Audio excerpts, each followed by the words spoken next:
अगर हम rheumatoid arthritis की बात करें तो रेमेटॉइड आर्थराइटिस का हमें पता है कि ये एक ऑटो इम्यून डिजीज़ है, जो कि हमारे पास जिसमें इन्फ्लेमेशन जो कॉमन वर्ड है वो आपने हमेशा याद रखना है कि रेमेटॉइड आर्थराइटिस में हमारे पास जॉइंट में इन्फ्लेमेशन होती है। इसमें हमारे पास जो जॉइंट्स है उसमें इन्फ्लेमेशन होती है, ऑटो इम्यून होते हैं। एंड इसके साथ साथ जो हमारे पास साइनोवियल लाइनिंग होती है जॉइंट की, उसमें भी हमारे पास जो है वो इन्फ्लेमेशन हो जाती है। अगर हम इसके पीरियड्स की बात कर लें तो इसमें हमारे पास 2 पीरियड्स होते हैं, एक एक्टिव होता है, दूसरा रीमिशन होता है। एक्टिव जो है जब हमारे पास डिजीज़ जो है वो बिल्कुल एक्टिव होता है, एंड रीमिशनिंग जब वो अपनी स्टेटिक पोजीशन में आ जाती है। तो इसके बाद अगर हम आगे चलें तो इसकी करैक्टरिस्टिक्स आ जाती हैं रेमेटॉइड आर्थराइटिस की। एंड इसके लिए मैं आपको एक फ्लो चार्ट बताती हूँ जहाँ से आपको जो है वो ईजिली याद रहेगा। आपने यही फ्लो चार्ट याद कर लेना है जिससे आपको जो है वो ईजिली याद रहेगा। सबसे पहले जैसे ही हमारे पास अर्ली इन्फ्लेमेशन होती है, इन्फ्लेमेशन का साइन जो है वो शो होता है, तो उससे क्या होता है कि जो भी हमारे पास टिश्यूज़ वगैरह हैं उनमें ग्रैनुलेशन जो है वो स्टार्ट हो जाती है, जिससे जो कार्टिलेज है, बोन, लिगामेंट सब में जो है एरेजन स्टार्ट हो जाती है।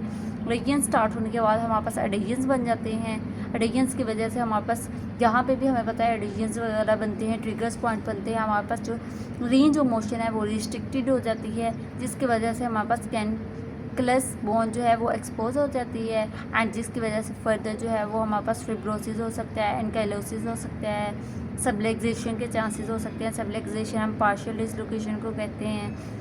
एंड उसके साथ साथ हमारे पास कोई भी डिफॉर्मिटी एंड डिसेबिलिटी वगैरह भी जो है वो शो होना शुरू हो जाती है। सेकंड पॉइंट में अगर हम देखें तो हमारे पास अगर कोई भी टेंडन जो है उसमें हमारे पास इन्फ्लेमेशन हो जाती है तो उसे हम कहते हैं टेनोसाइनोवाइटिस कहते हैं। एंड ये कब होता है कि जब हमारे पास कोई भी फ्रिक्शन वगैरह होगी तो उसकी वजह से टेंडन की रप्चरिंग वगैरह होगी, इसे हम कहते हैं टेनोसाइनोवाइटिस। उसके बाद अभी हमने 2 पॉइंट्स पढ़े हैं एंड दोनों ही हमारे पास इंट्रा आर्टिकुलर स्ट्रक्चर्स के बारे में थे।